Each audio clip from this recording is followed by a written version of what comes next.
In the pocket on 3rd and long. Rush! Sack by Chris Jones! Stone cold! Caught by Kelsey inside the 10! Inside the 5! Kelsey leaps! Touchdown! Kareem Hunt at the 10, angling to the 5!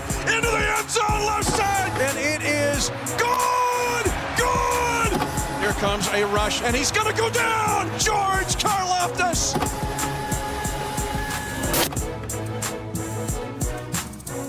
So the Chiefs lose it 20-10 to the Houston Texans and now fall to 6-7 on the year. Houston trying to make history here. They're the only team in NFL history trying to make the playoffs after starting 0-3 twice, and they're on their way. But a frustrating game, especially when the Chiefs rally with a great third quarter. After being down 10-0 at half, they rally to tie it up at 10-10. Yeah, you know, tonight feels like kind of the story of the season in a lot of ways, where the Chiefs were right there in this game. It's not like the Texans came out here and blew the doors off of us. We were right there with this team. We rallied, we fought, we had opportunities to take the lead in this game and to win this game. But unfortunately, like we've seen so many times this season, the Chiefs just couldn't seize those opportunities, and all those missed chances, they add up. Yeah, and Wanya Morris goes down on the first play from scrimmage. So Issa Pole, like fans don't even know who he is. We saw him this summer, but I mean, they fought their tail off. But after a frustrating first half of 3 punts, an interception, and a missed field goal, the Chiefs come back roaring in the third quarter to tie it at 10 apiece, and it looked like the Chiefs were going to pull this game out. So the narrative coming into this game is everyone thought that the Texans' defensive front and their defense in general was going to swarm Patrick Mahomes the whole game. He'd have no time, and conversely, C.J. Stroud would have all this time against our defense. It was actually the opposite, and it's hard to find positives after a really tough loss like that, but what Issa Pole did, what Jalen Moore did, Mike Caliendo, Creed Humphrey, our offensive line tonight gave our offense a chance. The Houston pass rush isn't the reason we lost this game. Conversely, the Chiefs pass rush got after C.J. Stroud in this game, and to open the second half, 5 straight punts, 1 first down on those 5 possessions, just 17 net yards. The Chiefs defense played well enough to win tonight. That's why it's a tough one to swallow. Yeah, there was a span here where the Texans had 21 yards on 16 plays. Wow. And the Chiefs flipped the game and also got field position, able to get some short fields. Tommy Townsend, former Chief, had some not so good punts at 36 and 39, so you tie it at 10-10. But then the 4th and 1 at 10-10, Chiefs own 31-yard line, and incompletion absolutely flipped the game. It went a 180 here, and Houston then had it at the end of the game like they had in the first half. So all season we've talked about how these losses have come down to 1 or 2 plays. Unfortunately, that might be the play from this game where the Chiefs have a lot of momentum. The defense is balling out. We have an opportunity to pick up that first down and go down there and maybe take the lead, right? And the defense can close this thing out. Well, instead, the pass falls incomplete. They get the ball. What's really impressive is I was thinking that Houston was going to try to kick a field goal there because they were basically in field goal range, make it a 10-point game. The defense said, no, we're not out of this thing. They actually forced the Texans out of field goal range. We have another chance. But again, missed opportunities, have the interception there basically at our last opportunity in this game. Missed chances for the Chiefs. That's the story of this one, and that's the story of the season so far. And a Houston defense, which has given up only 16.5 points a game, number 1 in the league, means that every little thing was going to be magnified. We said it on Field Pass, talked about it all week. So some drops, and again, an offensive line that kind of fought their tail off. But the drops, you just can't have them in a game like this. The margin is way too slight. So Next Gen Stats calculates these things in the moment. They have us with 5 drops tonight. It kind of felt like more than that. A lot of drops in critical moments here in this game. A missed field goal, uncharacteristic, right? Not finishing in the red zone. And basically with the 3 interceptions and the 2 turnovers on downs, that's like 5 giveaways against this Houston defense. You're right about the short fields. Like when we had short fields in this game, normally we finished, and that's how we got those 10 points in the second half. But we gave Houston way too many short fields here in this one, and they made us pay for it. Yeah, and the Texans get the victory 20-10. Again, a game of spurts. Texans got 10, Chiefs get 10, Texans got 10. Let's now get some reaction from the podium for a disappointed Chiefs Kingdom. All right. Got a couple injuries. Wanya Morris hurt his leg, so lower leg. We'll just have to see with next day or so here how he is. And then Trent McDuffie hyperextended his knee, so we'll have to see how it works out for him. Listen, I was proud of the guys for the effort that they put in. We just, I put the guys offensively in a tough position with the fourth downs. I'm trying to stay aggressive with it. I take full responsibility for that. And there are opportunities that you've got to take advantage of. You're playing a good football team in the Texans, and you've got to make sure when you have opportunities to make plays, you make plays. And we were short just a little bit there, but I thought defensively we played a very sound football game, especially that second half. Chris Jones and Bolton leading the way, and there was some fine football there. We just need to take advantage of it offensively, and we weren't able to do that. So with that, time's yours.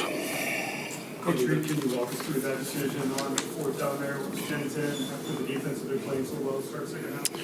Yeah, so I thought we could get it. That was the decision. I was confident we could do that. So it's important that you take advantage of opportunities. I thought it was an opportunity. I was wrong, no. I mean, hindsight, it was wrong. We've been pretty good on fourth downs. So, I messed that one up. And, you guys have been really good on fourth downs with Cream in particular. Obviously, you'd already used him three times with short yardage. Does that factor into your decision to do something different there? Well, it was a little similar to last week, when we threw the ball to Wiley there, so we felt we had run it a couple times, so came back and we thought we had an answer with it, and didn't work out the way we planned. Really on all three of the fourth downs there, so, that we missed. Maybe there were a couple of drops late as well. It just happens sometimes, I guess. Is there anything you saw? Yeah, listen, these are great players. So, I mean, we got to make sure we catch the ball. They know that. And they're trying. It's not lack of effort there. The ball went through their hands, and it happens, But those guys are great players. What you try to get across after the game? You guys are in a pretty precarious spot now with postseason hopes. Yeah, listen, it's never over. So you keep battling. I've been doing this a long time, seen some things. So you keep going. Eddie, not that any loss feels good, but what did you sense from just the mood with the guys when you saw them after the game? Yeah, they're upset. I mean, they put it all out there, and it didn't work out for them. The guys that had some mishaps there, they were upset. These guys take responsibility for things, so you keep going. But we put everything into these games, every game. So when you lose, you should be upset, and that's why you try to enjoy the wins when you have an opportunity. But there's a lot of time and effort that goes into it. Coach, you guys were in a tough spot all week in ready with the offensive line where it was, and then look what happened in one game. Right off the bat, overall, how'd you think the guys did in that kind of tough spot? Yeah, listen, they battled. There were some early hiccups in there, but I thought they battled, and I guess one of the best defensive lines in the league. So they, it was respectable there for what they were dealing with. Some of the guys hadn't practiced in there very much, so it's good for them. Sam, you touched on it, but just the defensive turnaround in the second half, particularly, the first three drives were Houston 3-9, I think it was 4 drives that didn't do it 3-9. What did you just see from adjustments you guys were able to make? Yeah, listen, I thought that second half, it was good. Really throughout most of the second half, we did a nice job. First half, they extended a drive for a score on a penalty, and that I thought was a pretty good play. Initial thoughts as far as what Esapole was able to do stepping in for one game? Yeah, so he's the one that probably didn't practice much in there.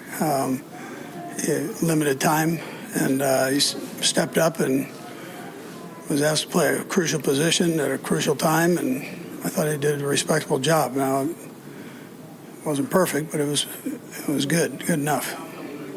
Last one, Todd. You sit there and watch football and you see something that you've never seen. I don't remember seeing can you just take us through what happened when they said the first down and the replay review and then you had to throw the flag and they fixed it before? What was... That one they goofed on. I mean, they said it, that they mishapped on on their replay. So, but they corrected it because they gave that back to me, so we were okay. Thanks, Coach. All right. Yeah, I mean, just having 2 more opportunities to go down and tie the football game and not doing it, you got to be able to make that stuff happen, and we haven't done that enough this year. And it seems like this one's hit particularly hard. Is that true about how you feel? Yeah, I mean, you're just getting late in the season, and you're not going to get these opportunities back. And that's a good football team, but we had chances, and we didn't execute at the right time to win it. What's the thought when Weinstein goes down the very first play? You guys knew you already had some guys missing up there. I mean, you just got next man up. I mean, obviously, not where you want to be, but I thought Essa played his tail off for being a guy that had to kind of get activated and be on the roster and go up against one of the best pass rushes in the league. And I thought he did a great job giving me time to throw the ball down the field in big situations. You don't know for sure. A lot of us could be Travis's last season. I guess how frustrating is that aspect, when you see him after the game? Yeah, I mean, every season that I've had with him these last few years, I try to cherish because you never know. He got himself in great shape this year, and he's played great football, and he'll have the option to do whatever he wants to do after this season. But I know one thing is he'll give everything he has the rest of the season to try to give us a chance to make a playoff run. We know the chances are getting lower and lower, but I know the guys on this team are going to give everything they have every opportunity we get. How do you plan to lift the guys up to say, okay, let's give ourselves I think it's just who we are. Like, I mean, I know we're not winning games, but that mindset that these guys have in this locker room, in the games that we're not winning, you can never question the fight of this team. And obviously, we're not executing at the right moments, and we're not making those plays. But at the end of the day, you'll never question that, and I think you'll see that for these last 4 weeks. Patrick, I think leading into tonight, you guys were first in the league on 4th down attempts. Mm-hmm. In terms of conversion, just what went wrong in the second half when Andy did give you guys opportunities to field? Yeah, I mean, they did a good job on the 4th down of passing off the crossers, and I tried to get the ball to Rashid. I think I was a little late, and the guy made a great play breaking on the ball. But I mean, just got to execute at a higher level in those big moments, and something that we haven't done this year. And we're not going to have many more opportunities, so we have to go out there and maximize those opportunities and try to give ourselves more into the playoffs. Specifically on that, 4th and 1 on your own 31, decision to go for it and the play call. Yeah, I mean, Coach Reed believes in us. We've executed on that in that same situation several times this season. And they did a good job of passing the crossers. I wish I got to Rashid a little bit earlier, or if I could have bought a little bit more time. In hindsight, probably try to hit Trav over the top of the defender. But I mean, he made a good play. They made good plays today. But I'll never question the decision to go for it because I believe in the offense and who we are. What do you say the next 4th down? When the ball goes through Rashid's hands, or when Travis, bobbles that over there. So what do you say to the guys to try to keep them engaged, or what do you say to a pro like Travis in that moment when you? I mean, I don't have to say anything. I mean, he's a champion for a reason. He knows what it takes, and he's made that play 99% of the time. And I got to give him a better chance with the ball, maybe more on his body. So I mean, I'll never question that. I'm gonna go to those guys in big moments. Those guys have made plays in the Super Bowls. They've made plays in AFC Championship games. So obviously, it didn't go our way today. I have a lot to do with that myself, and so we'll go back and like I said, regardless of what happens the rest of this season, we'll give everything we have every snap and give ourselves the best chance to go out there and make a run. How much will you think about maybe later tonight, or when you rewatch the game, about that deep shot to Tyquan in the end zone, just how close you guys were, maybe? Yeah, I mean, we've been close all season. I mean, that at the end of the day, you got to go out there and make it happen. I got to make the throw a little bit earlier so the guy can't close. We got to make those plays. We got to score touchdowns in these moments, and we got the talent, we got the heart, but we have to go out there and execute it. And until we prove it, we'll come away with losses. So I mean, like I said, I know we're going to give everything we have. We'll give ourselves a chance and see what happens. Patrick, over the last couple of weeks, you talked about putting emphasis on the second and third quarter. You guys not following the smart. How do you feel like you got that? Yeah, I mean, we battled. Obviously, we didn't offensively, especially, we didn't play the way we were supposed to play. I'm proud of how the defense fought with all the disadvantages we put them in, and they kept just giving us chances. And so that's all we can ask for them. And offensively, I got to be better, not turning the football over, getting us into better plays in certain situations, and then giving guys chances down the field. So, I mean, it's a little bit of everything, but it starts off with me, and it kind of feeds throughout the entire team. Last two, Sam and then Todd. Go, Sam. Patrick, the last couple of weeks we talked about just not coming through in the big moments. Do you feel like that's had a snowball effect from one game to another, or is it just something different every week? I mean, it just happens in this league, man. You can't really put a pin on what that exact thing is. You go out there and you give your best effort every single time. And I believe in our guys. Like I said, we've done it before. And so every single opportunity we get, we believe we're going to score and we're going to make it happen. And that hasn't happened this year. But the next opportunity we get, I believe it will happen that time. Last one, Todd.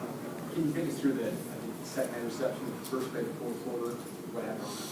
Yeah, they got a good rush, and I tried to throw the ball. Obviously, didn't throw it far enough. But in that situation, like the interception, as long as they don't get a return, isn't the worst thing in the world. So just trying to give a guy a chance on the field. I wish I'd have thrown it a little bit more inside and gave Hollywood a chance to maybe high point the ball. But he made a good play of falling off the receiver and making a play. So I'll be better at where I locate the football to give my guy a better chance to go out there and make a contested catch. Thanks, Patrick. Chance had a talk with Drew Tranquil. Disappointing game, but you guys got the game flipped after being down 10-0 at half. What happened defensively? Because they had 21 plays and 16 yards. You kept getting them off the field. What was the difference? Well, we had our guys up front winning. I think it starts up front. And Chris, George, Mike Dana, all those guys, Ashton, just were causing problems. And they were getting home. We were stopping the run, get them into second and long. And we were able to mix up some looks on second and third down defensively. It looked like Chris was again spurring the energy. I talked about you made the play against the Colts to flip that game. But how much can it spread like a fire through your defense? Because it looked like that's what happened. Well, I mean, you feel it, and it translates right to the fans. You feel the energy in the stadium kind of pick up. And so they made more of those plays than we did tonight, and it came down to that. A couple broken plays, or one, the big one to Collins. They had one that was on a pat play, but another one looked like it was broken. But other than that, overall, it looked like you were able to limit the big plays in this game. Yeah, we did. Again, it starts up front. We were able to get pressure, force CJ to either move off the spot or get the ball out early. And, yeah, there were a few things, I think we could have done better. But I love the energy our group was playing with and just trying to give our team a chance. You're a pro's pro just coming out here tonight, does that. So now where do you go? Try to get back against your old team to get to 7-7. How do you handle this week? Well, I mean, all we can do is control what we can control. It stinks now that we kind of got to rely on other people to lose games. But, man, we got a ton of champions in there with a ton of championship experience and pedigree and a lot of resilience. And so we'll get back on the horse and get the Chargers at home here and take care of business and go 1 week at a time, see where this goes. Get to 7-7. Yeah. Drew Tranquil, again, a pro coming out on a night like tonight. Thanks, Mitch. I think we was able to see what they were doing, make some adjustments as a defense, and get after it. Just what do you make of where you guys are right now? We're 6-7. We got 4 games left. We can finish the season with 10-7, and we can have a shot for the playoff if the cards fall in the right place. So we control how we finish the season. We can finish strong, and God willing, we can find a way to get in the playoffs. Chris, obviously, the locker room does big things. How do you feel like uplift some of these guys, just considering the circumstances? We still got an opportunity, man. Even though it's a slim opportunity, we still got an opportunity, and we got to finish strong. No matter what, we got to finish strong to put ourselves in a position to be able to, to get in the playoff if that opportunity presents itself. So, for us, the door's still open. It might be a 10% chance, might be a 5% chance, but as long as we got an opportunity and a chance, then we still kind of control that and finish strong and let the cards fall where they fall. Chris, what are your thoughts on C.J. Stroud and how he was able to complete some of those passes? He made a lot of tough passes today, and they caught the ball well. We tried our best to affect him, multiple different blitzes, getting after him with 4. He played tough today. Anybody else? Thank you. Chris. Chiefs lose it 20-10 here to the Houston Texans. We got to give credit here to Chris Jones. Down 10-0. Houston had the back-to-back possessions. They got 0-0 this time, but Chris Jones put this team on his back.